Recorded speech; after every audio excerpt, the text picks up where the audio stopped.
अच्छा, अगर कोई एक इन्वेस्टर है, वो ट्रेडर वाले माइंडसेट के साथ अगर वो मार्केट में उतरा है, क्योंकि ट्रेडर कहीं न कहीं देखो मझे खिलाड़ी होते हैं, वो जैसे कि आपने शुरू में हुँ, बताया था ना कि वो स्मॉल कैप में अपना पैसा जी, लगाते हैं, उनका टाइम ड्यूरेशन ज़्यादा लंबा नहीं जी, होता, छोटा होता है कि आज 1 हफ्ते के लिए पैसा लगाना है, जी। फिर अगली बार कहीं और दाँव लगाना है। एक इन्वेस्टर अगर ट्रेडर वाले माइंडसेट से मार्केट में उतरता है, तो क्या उसे फ़ायदा होगा या फिर कहीं न कहीं नुकसान झेलने के लिए उसे प्रिपेयर रहना पड़ेगा? किसी को सिंगापुर जाना है, हुँ। तो वो पर्सन बस या ट्रेन में बैठ के करेगा क्या? कोई फ़ायदा है बस में बैठ के? हुँ, कोई फ़ायदा नहीं है। उनको वहाँ पहुँचाएगा एरोप्लेन। हुँ, इसी तरीके से ट्रेडर और इन्वेस्टर 2 अलग-अलग बिल्कुल कहते हैं कि 2 अलग-अलग चीज़ें, अलग-अलग माइंडसेट के हैं।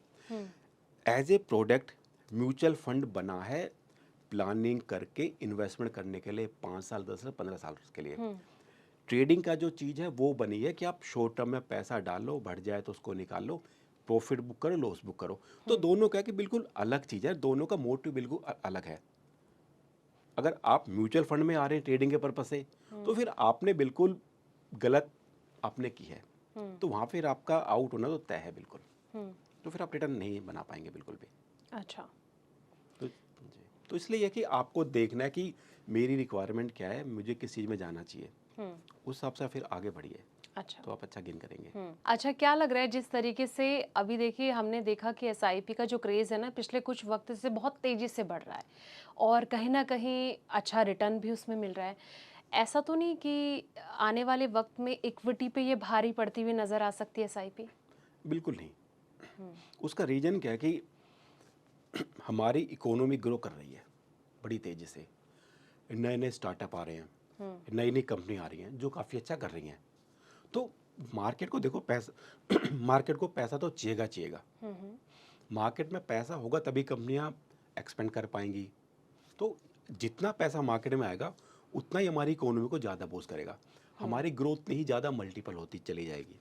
हुँ, तो इसलिए जो भी पैसा आ रहा है वो अच्छा है, वो आना चाहिए मार्केट में। बिल्कुल।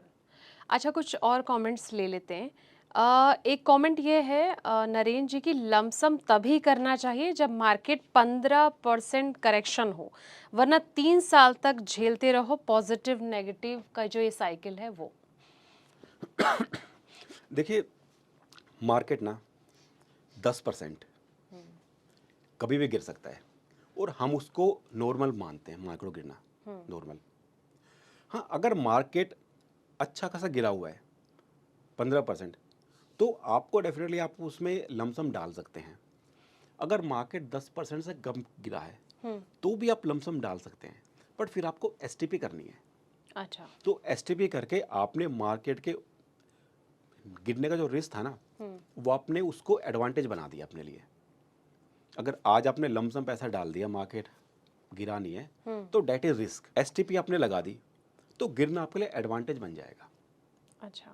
तो इसलिए अगर मार्केट अच्छा खासा गिरा हुआ है, हुँ, 15% ज़्यादा गिरा हुआ है, तो आप नो डाउट आप लमसम पैसा डाल दीजिए।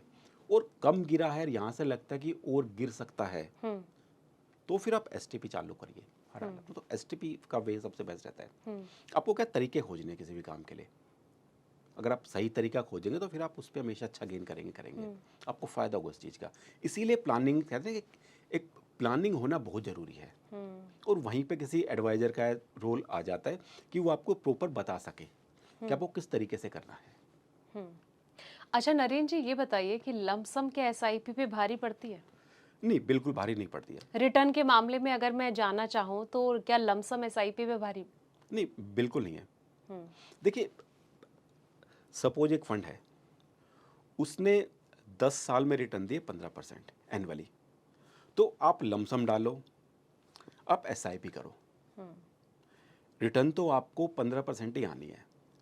या कि जो वैल्यू है, हुँ, एक्चुअल वैल्यू, वो लमसम वाले की ज़्यादा बन जाएगी, क्योंकि उन्होंने डे वन पे सारा पैसा डाल दिया था। हुँ, जबकि एसआईपी वाले ने मंथ मंथ करके पार्ट्स में दिया है, तो उनकी रिटर्न एक्चुअल वैल्यू कम बनेगी, बट परसेंटेज में तो रिटर्न दोनों को इक्वल आएगी। हुँ, तो इसलिए दोनों चीज़ें अच्छी हैं। किसी भी पर्सन को दोनों चीज़ें करनी चाहिए। हुँ, जब लगता है कि जेब में अमाउंट है लमसम के लिए, लमसम डाल दो, वरना एसआईपी चलती रहने दो। हुँ, और मैं तो कहता हूँ कि लमसम आदमी हर साल at the end of year calculate करे कि क्या मेरे खर्चे हैं, हम्म, क्या मेरी अर्निंग है, उसका गैप कितना है, हम्म, और उस अमाउंट के एसआईपी चालू करे, और जैसे जैसे इनकम बढ़े उसको बढ़ाता रहे, तो उनको लमसम डालने की जरूरत ही नहीं पड़ेगी। हम्म। उनका पैसा ऑलरेडी बड़े अच्छे से डलता रहेगा और वो अच्छा। ग्रो करता रहेगा। अच्छा, अगर मैं कहीं न कहीं मार्केट के हिसाब से बात करूँ कि अगर किसी को पैसा बनाना है, तो कौन से वो 5 फंड होंगे जहाँ पर दाँव लगाने से पैसा अच्छा रिटर्न मिल सकता है? देखिए, सबसे पहले तो ना, फंड से पहले तो हमें देखना है कि हमें एक अच्छा पोर्टफोलियो बनाना है। हुँ, अगर किसी भी पर्सन को इन्वेस्टमेंट करनी है, हुँ, तो आज के टाइम पे या कि बहुत से लोग बाग स्मॉल कैप फंड ढूंढेंगे, मिड कैप ढूंढेंगे, लार्ज कैप ढूंढेंगे।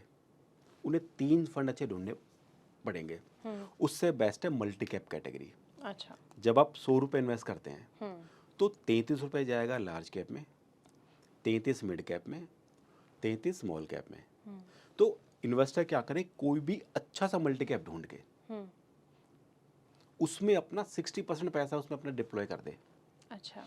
और जो बचा हुआ पैसा है उसके पास में 30 से 40%, हुँ, उसमें से वो मिड कैप स्मॉल कैप फिर वो ले सकता है। तो मल्टी कैप ऐसा प्रोडक्ट है जो आपकी सारी नीड को कैटर कर लेता है। अच्छा। तो ये कि बेस्ट है कि अगर किसको मान लिया 5 फंड रखने हैं, तो हुँ, वो वैसे तो स्कीम का रिप्लिकेशन नहीं नहीं होना चाहिए, हुँ। बट अगर उनको रखने ये 5 फंड, तो वो 3 मल्टी कैप और फ्लेक्सी कैप ले सकते हैं, अच्छा। और 1 मिड कैप स्मॉल कैप ले सकते हैं, तो उनका पोर्टफोलियो अच्छा बन जाएगा। हुँ, तो उनका क्या है कि डाइवर्सिफिकेशन प्रॉपर्ली हो जाएगा। हुँ, वो सबसे आइडियल रहता है पोर्टफोलियो क्रिएशन। पता है क्या है, एक ना अच्छा पोर्टफोलियो अगर आपने बना लिया, हुँ, तो अच्छा पोर्टफोलियो की ब्यूटी क्या होगी कि मार्केट गिरा 20%, हुँ, तो आपका पोर्टफोलियो गिरेगा, बट वो 20 नहीं गिरेगा, वो गिरेगा 15%, 14%। हुँ, उसने प्रोटेक्ट कर लिया। और जब मार्केट बढ़ेगा, माने मार्केट बढ़ा 20%, हुँ, तो आपका फिर पोर्टफोलियो बढ़ेगा 22%, 25%। तो यही तो एक अच्छे फंड की निशानी है हुँ। कि मार्केट के मुकाबले कम गिरना है अच्छा। और उससे ज़्यादा उठना है। वो अच्छे फंड की निशानी है। सेम पोर्टफोलियो के साथ में कि आपका पोर्टफोलियो ऐसा हो कि मार्केट से कम गिरे हुँ, और उठे ज़्यादा, तो फिर आप अच्छी वैल्यू बना लेंगे। वो कहता है आदमी चैन सुकून से सो पाएगा। हुँ, बिल्कुल। और पिछले कुछ टाइम हमने देखा कि मार्केट में ना कोई बादशाह यानी कि किंग का जो रोल अदा कर रहा था, वो गोल्ड सिल्वर था। कहीं न कहीं इक्विटी पर भी वो भारी पड़ रहा था। तो ऐसे में मैं आपसे ये जानना चाहूँ कि एक तरफ गोल्ड सिल्वर है, दूसरी तरफ इक्विटी है। तो अगर एसआईपी किसी को करनी है, तो वो किस तरीके से गोल्ड सिल्वर पर दाँव लगा के उसे बेहतर तरीके से कर सकता देखिए, किसी भी इन्वेस्टर को ना अपना सारा पैसा गोल्ड सिल्वर में नहीं डालना चाहिए। है? हुँ, हुँ। पोर्टफोलियो में गोल्ड सिल्वर होना चाहिए, वो होना चाहिए 15% के आसपास। वो सफिशेंट है।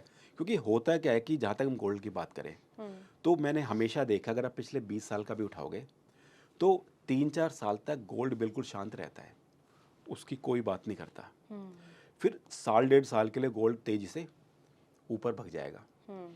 तब हर बंदे को लगता है गोल्ड सबसे बेस्ट है, हाँ। सारा पैसा इसी में होना चाहिए। उसके बाद में फिर गोल्ड दोबारा से शांत बैठ जाता है। हुँ, शांत मतलब वो रिटर्न देता है, पर इन्फ्लेशन बीट वाली रिटर्न दे देता है। हुँ, फिर 2-3 साल के बाद में फिर से गोल्ड एकदम से बादशाह बन जाता है। हुँ, तो इसलिए आपके पास में गोल्ड होना चाहिए पोर्टफोलियो में, बट 15-20% होना चाहिए। हुँ, और उसमें अब आप एस आई पी करते रहिए। तो ये क्या होगा कि सपोज किसी ने एस आई पी चालू की गोल्ड में, हुँ, 3 साल तक उसने देखा कि मेरे को रिटर्न आई है 10%, डेट इज़ एवरेज। उस टाइम पे इक्विटी ने बहुत अच्छा कर दिया होगा। और जब इक्विटी अच्छा नहीं करी, तो फिर उन्होंने जो 3 साल में पैसा जो इकट्ठा किया ना गोल्ड वाला, हुँ। वो फिर उनको अच्छी रिटर्न उनको दे देगा। अच्छा, तो इसलिए गोल्ड सिल्वर होना चाहिए, बट 15% के आसपास। अच्छा। अमीर बनने का एक मंत्रा क्या है? आप किसे मानते हैं? क्या सिर्फ़ एसआईपी ही है जो इन्वेस्टर को इंसान को अमीर बना सकती है? देखिए, अमीर बनने का ना एक जो सबसे बड़ा मंत्र है, हुँ, वो है पेशेंस। कोई भी इन्वेस्टर जो पेशेंस रखेगा, हुँ, वो अमीर बनेगा बनेगा। आज से अगर हम जाएं लगभग 15-20 साल पहले, हुँ, 10 साल पहले, इवन आज भी किसी भी पर्सन के पास में सबसे ज़्यादा जो पैसा होता है ना, हुँ, वो उनके पीएफ अकाउंट में होता है। आप देखेंगे पीएफ अकाउंट को, तो ना लगभग जब आदमी 25 साल की एज पे नौकरी चालू करता है, हुँ, तो लगभग ना 50-52 की एज तक पीएफ की वैल्यू कोई बहुत बड़ी नहीं होती है, वो बड़ी नॉर्मल लगती है, बट लास्ट के 7-8 साल में ना बहुत मोटा पैसा आ जाता है ब्याज का मल्टीपल की वजह से, और वो सारी वैल्यू लास्ट के 7-8 साल में बनती है। तो क्या कि आदमी वहाँ पे पेशेंस रखता है, यहाँ पे कह सकते हो उसकी मजबूरी है, वो निकाल नहीं सकता पूरा। सेम चीज़ हर चीज़ पे वो होती है, सेम म्यूचुअल फंड पे है कि आपने एसआईपी चालू कर दी और आपने देखा साल 2 साल में देखेंगे तो अगर साल 2 साल में रिटर्न अगर 20% दिख रही होगी ना, तो भी वैल्यू आपको बहुत ज़्यादा बड़ी हुई दिखेगी नहीं। आपने इन्वेस्ट कितना किया होगा 3 साल में, कुछ भी नहीं, बट रिटर्न एवरेज है, वो टाइम 10 साल 20 साल है, तो वैल्यू बड़ी आपकी बन जाएगी। तो आपको अच्छा फंड देखना है, उसके बाद में फंड पे ट्रस्ट करिए और 10 साल 20 साल उस फंड को आप दे दीजिए, तो वो फंड फिर आपके लिए डेफिनेटली कॉर्पस बना के देगा, ना बनने का कोई भी रीजन नहीं।